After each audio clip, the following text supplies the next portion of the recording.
Pesan Padre Pio hari ini tanggal 16 Februari. Semua doa baik ketika doa tersebut disertai dengan intensi dan niat yang baik. Pesan Padre Pio pada hari ini masih di dalam kumpulan Alberto Del Fante per la Storia Padre Pio da Pietrelcina. Pesan ini mau menegaskan bahwa kembali lagi doa tidak hanya tentang kata-kata atau ritual, tetapi terutama tentang hati dan niat di baliknya. Doa yang sederhana sekalipun memiliki nilai besar jika didaraskan pada cinta, iman, dan ketulusan. Sebaliknya, doa yang panjang atau indah, tetapi tanpa hati yang murni, bisa kehilangan maknanya. Kita lihat di dalam pesan ini, ada beberapa hal yang bisa ditekankan. Yang pertama, kualitas doa. Kualitas doa ditentukan oleh hati, bukan bentuknya. Doa yang singkat, spontan, atau sederhana tetap bernilai jika didasarkan pada cinta dan iman kepada Tuhan.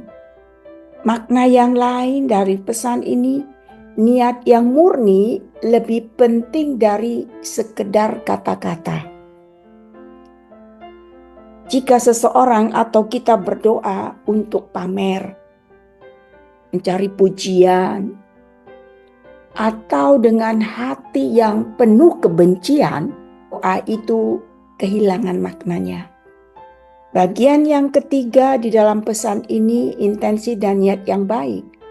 Semua doa diterima Tuhan jika dilandasi kasih dan keikhlasan.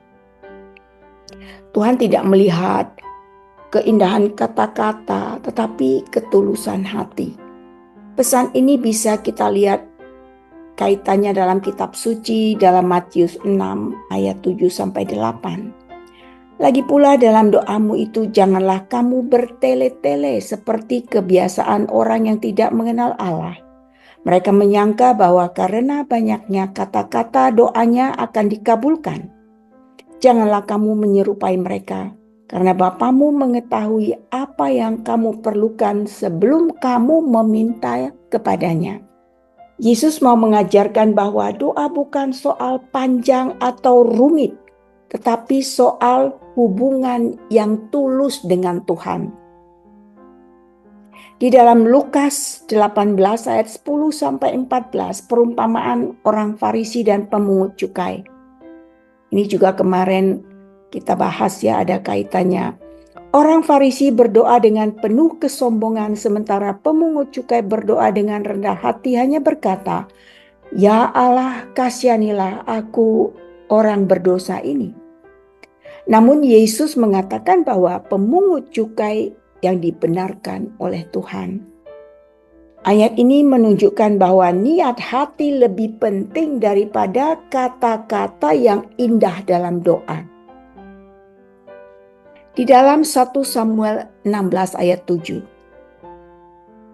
Manusia melihat apa yang di depan mata, tetapi Tuhan melihat hati.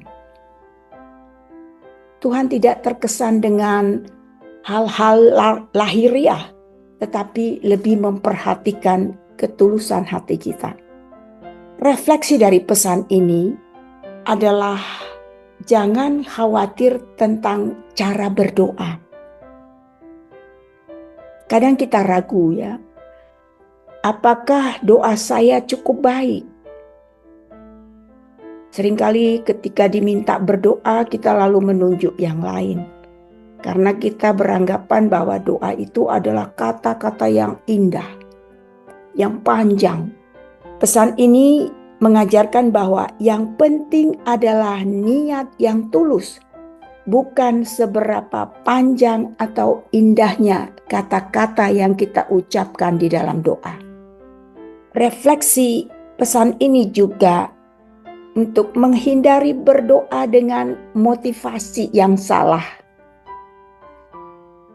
Jika kita berdoa hanya untuk dipuji orang atau merasa lebih baik dari orang lain, maka doa kita menjadi kosong. Refleksi berikutnya bisa kita lihat di dalam pesan ini. Tetap berdoa dalam kesederhanaan dan keikhlasan.